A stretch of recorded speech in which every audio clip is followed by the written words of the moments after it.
en Spanish, el método ELI, Enseñanza Libre de Improvisación. Well, guys, I will tell you how to use this method, teaching economics. I will tell you more or less what I'm doing when I try to use the method in my class. I didn't find any information about this method in English. Even with the professor who developed the method is working in the US. Well, to this moment, I didn't find actually how to call the method in English. So it's something that the ELI method. So this is my translation for improvisational teaching, but I'm not sure. Now, what the method say that we should be using in each class, in each lecture, in each session, we should be using 7 moments. What are these 7 moments? Here. So here is the name of the moment in Spanish, because as I mentioned before, I did not find information about the method in English. Use these 7 moments. Therefore, many of those who are listening me most probably has been using these moments. It's nothing that is actually new. But in my opinion, what is new from the method is the emphasis in using the 7 moments in one class. In 1 hour you are teaching, so you should be using the 7 moments. The moments could be in any order. And in addition, one strategy in the teacher learning process could be using more than one of these moments. Yeah, when you are using one activity, most probably you are also talking about one or more of these 7 moments, and that is also possible. Therefore, the order of these moments is not relevant, and one activity could be using more than one moment that we are talking here about. The method, the ELI method. Here, I will tell you who is Ramon Ferreiro. Yeah, is the author of the method. Just quickly to give you an idea, seems to me that he is quite popular in some institutions. I'm working now in one of these institutions. This is the reason I'm talking about this method. In his website, he's now working at this institution in the US, and he has more than 70 articles, several books, and so on. Nevertheless, when I was looking for information about him, for instance, just in Scopus, in his Scopus ID, this is what I found. Yeah, 3 documents. So it's just like that. No more comments, no comments as in the Aero News, but he is the creator of the method. Well, and here I will tell you what I'm doing in my class when I'm teaching microeconomics. For instance, in this example, I'm teaching microeconomics. I'm teaching in particular here, this topic was elasticity. And I will tell you how I'm using the method. Well, for activation, I'm using one question. And actually there is a long list, of activities that you can be using for activation, for orientation, for interaction, and so on. There are many, and you can find that easily in the internet, and actually it makes sense. It's not so difficult. So for activation and recapitulation, because do not forget, with one activity, actually you can be doing one or more of these 7 moments that compulsory should be in your class. Well, in my class, microeconomics at the university level, I was using this question.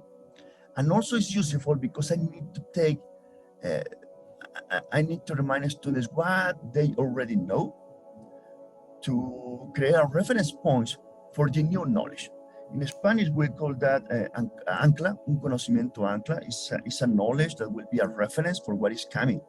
And therefore, I was asking them just to calculate this, a percentage change, something that they must know. Yeah. Obviously, I also explained the question. I was using this here in this website. And I told them, you know, Q1, in the first moment, Q1, this variable equals 100. And the second moment, Q2 equals 110. Just tell me what is the percentage change, yeah, jumping from here to here. And this is the answer. So it's a big surprise. Yeah, I didn't expect something like this. But you can see that actual activation is highly useful, and starting with this kind of questions is highly useful because many times you are teaching and you ignore that actually students could have this kind of troubles. Yeah, most of the time when we're using activation, we are just asking students about what we mentioned in the last class. Yeah, and many times you are looking for the good students, you know that they will give you a good answer, and then you go ahead quickly. And sometimes you know that your group is not understanding, and then you look for the weak students, asking them yeah, to replicate, to repeat the previous knowledge of the previous class. Well, something like that. But with these kind of questions, just here really asking everybody so you can find something like this, and this is also useful, yeah? And from here, well, there are coming more activities for activation, more activities for recapitulation, because you can see actually what you are facing. Well, then later, according with the method, I will be looking for the orientation and the information processing, yeah? My question was to explain people, to explain my students what is elasticity, and I'm using a very basic textbook, yeah, by Michael Parkin, quite popular. You know that with this book you are teaching using apples, orange, well, in this case, actually, you are using sodas. And this was the typical exposition when I explain elasticity. What I take care about will not be more than 20 minutes, yeah, 20 minutes more or less for my exposition, because in addition, students today cannot pay attention for a long period of time. Well, one of my friends told me, come on, when you're presenting this question is quite boring, and this is the reason students say they know. And I told them, no, actually I'm doing many other things. It's not just my exposition to the moment orientation. Also, there are videos, yeah? And in addition, yes, I'm using real concert. Just recently, Bad Bunny was playing in a concert here in Mexico. Everybody was talking about my students are highly inelastic. The price elasticity of demand to the concert of Bad Bunny is inelastic. Yeah, and by contrast, this group, the Struts, are not so popular, and they are in this case, my students are highly elastic. Yeah, you need really to present a very low price, really to convince somebody to go to the concert of the Struts. And I was explaining elasticity with the formal PowerPoint presentation, yeah, from the book. And then for my information processing, using this real example, yeah, for real life, to explain them why they pay 5,000 Mexican pesos, 10,000. Even somebody mentioned that a place for a concert in Monterrey was sold in about 4 million Mexican pesos. I mean, 4 million Mexican pesos means the average price of one house here in the country. And to pay 5,000 Mexican pesos to go to the concert, that is the minimum wage per month, yeah, in this country. So my students spend something like that. And I was using this for this information processing. So information processing from a newspapers, let's discuss this one. For orientation, my typical traditional exposition, as usual I'm doing, yeah, plus a video. Then for interactivity, and most probably you know these two guys, yeah, you know most probably the Professor Tyler Cowen and Professor Alex Tabarro, because they have really nice videos explaining microeconomics and macroeconomics. About other topics in economics, well, the videos are not so good. But in addition, you can see, yeah, the Scopus idea of these two professors, something really different to what I mentioned before. Yeah, and I'm using the practice questions differently to use the interactivity moment according with the ELI method, yeah? So students are working in teams. I know my students. I know that there are some students better than others. And therefore, I'm selecting with the students to be working in specific teams, helping the others to own their subjects, and they're answering, yeah? Answering the questions together as a team. And then later together quickly in a plenary session, we answer all the questions. And actually I found this useful, yeah? Actually, when, again, after I try to remind you what you know about the topic, this is something that you must know. Then after I explain you, then after you watch a video, then after you realize in real life how this is working. So after that, actually was highly useful to observe that the students in interaction, they are really improving knowledge. I like it, do it like that, because previously we would answer the practice questions individually, and now I noted that it's better when you have this kind of interaction. Well, the other moment is metacognition, and there are many strategies for something like that. I was doing both things that are quite simple also hidden in Mentimeter. So first asking students, for instance, to this moment what they learn in my class.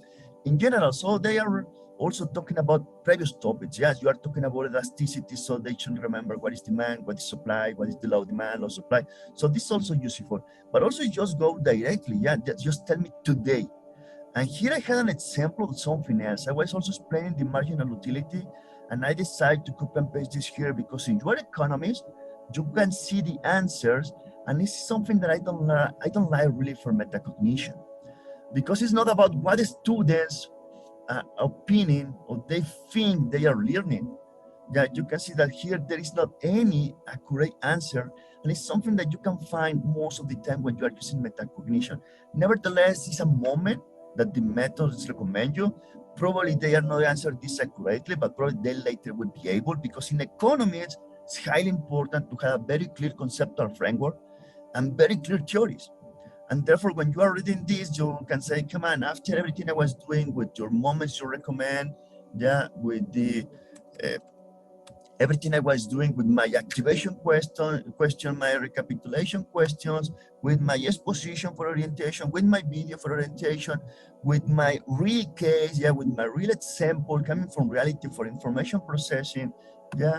After we are working in teams with interactivity between students, answering practice questions. Well, after all that, when I'm asking you, what did you learn today? Well, the answers are not there. Well, and finally, to use one of the final moments, because you need to be using the 7 moments, I'm using an evaluation.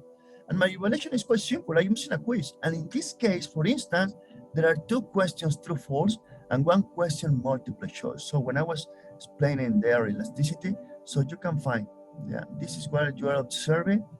It's not a normal distribution because we had true, false questions. And this is the result in my exam. Yeah, the mean is here. There's a normal distribution. And in my last exam, they got something like this. In the mean, they are here, 50, sorry, it's like that. Somebody getting 20, somebody getting 75. Yeah, but you can see that actually they are behaving like that. This is what I should be expecting. This is what I should be expecting. And actually, I'm not sure. Yeah, I'm presenting this because it seems to be interesting that you are using this method. Yeah, that you can use this Método ELI, Enseñanza, Libre, Improvisación, like that, according with this guy.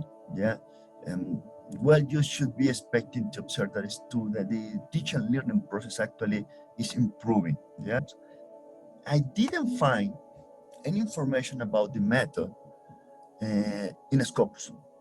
Yeah, I was looking in Scopus in a respectable journal to try to find information about the method in Spanish, with my translation in English, looking for something like that. Yeah, looking from the author, yeah, or the method. Well, you can see his Scopus ID is here, and well, there you will find many materials online. Yeah, I found, for instance, this one, and they are doing something very similar to this video. Yeah, explaining you how to use the method in class, just as an example. Nevertheless, seems to me that if you want to test the method for somebody in research, most probably I will not be doing, well, seems to me that's quite simple, yeah? Let's teach in my traditional style without following this method, and then let's teach following the method, just some kind of quasi-experiment, yeah? Some kind of experiment, yeah? And let me see actually my students are improving in evaluation using this method versus the traditional explanation, yeah, the traditional style that you had for teaching. And therefore, as a research, probably could be interesting to show evidence, empirical evidence, that this method is working. Yeah, comparing results for evaluation, not for metacognition. Yes, metacognition, still students are writing opinions and they are not writing accurate concepts, definitions, or theoretical relationships. So coming from evaluation, yeah, let's see if the results in evaluations are statistically significantly different between my class using this method, the ELI method, Método ELI, versus my traditional style. That could be something else that could be interesting, yeah, about the method. Here is one of the books, yeah, in Spanish, as I mentioned before, and you can find easily the author of the method, yeah, everything he has to say about it. Well, yeah, please let me know your comments. Let me know if you find something else about the method in English, something else that could be useful. Thank you.